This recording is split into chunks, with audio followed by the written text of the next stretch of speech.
اس کا مطلب کیا کہ میرے نبی نے کوئی بھی بات چھوڑی نہیں، ایسا ہے ہی نہیں کبھی عہد نبی کے اندر نبی علیہ السلام نے کوئی مسئلہ صحابہ کو بتایا نہ ہو۔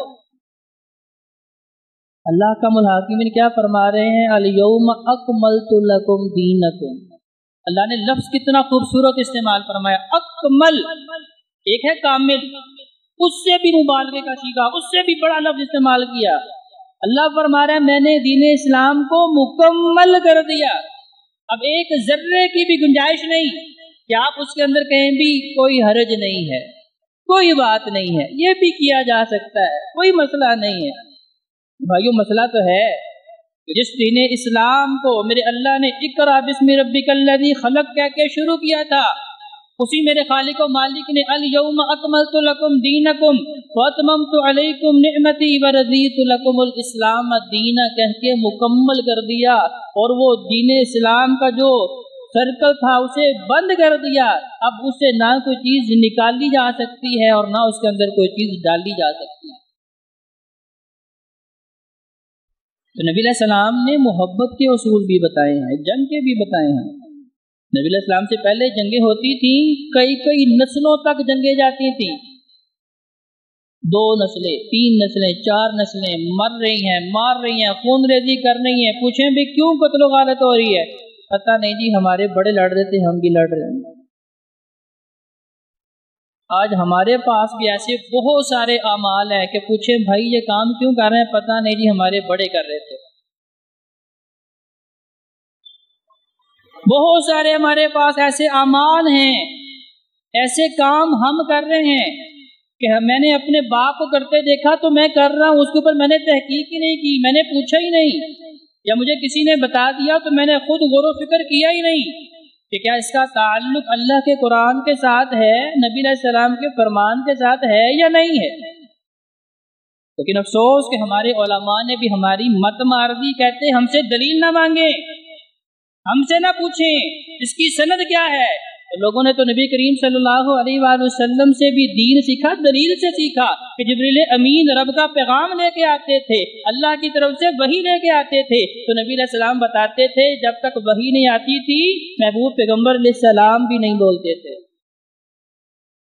آج امت کو قصے کہانیاں سنا کے گمراہ کیا جا رہا ہے اور کہا جاتا ہے بھی اس کی دلیل نہ مانگے۔ اللہ نے قرآن میں کہا ہے کہ میرا محبوب پیغمبر تمہیں دعوت دیتا ہے دلائل اور حکمت کے ساتھ،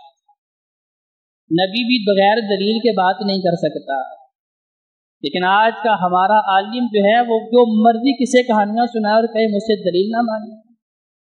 نبی کریم صلی اللہ علیہ وآلہ وسلم نے جنگ کے بھی اصول بتا دیے، صحابہ سے کہا کہ آپ نے رات کی تاریکی میں جا کے پڑاؤ ڈالنا ہے، اگر صبح اذان فجر آئے تو مطلب یہ ہے کہ یہ بستی مسلمانوں کی ہے،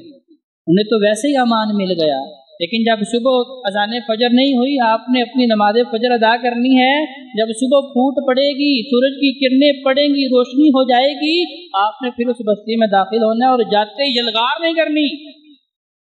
کہ بس جا کے بم گرا دے، نہیں، کہاں جا کے پہلے اعلان کریں کہ بھئی مسلمان آئے ہیں، اصول بتائے، قانون بتائے، جا کے اعلان کریں کہ بھئی ہم اس دین کی تبلیغ کے لیے آئے ہیں جو دین اللہ رب العزت کو سارے دینوں سے زیادہ محبوب اور پسند ہے۔ بتائیں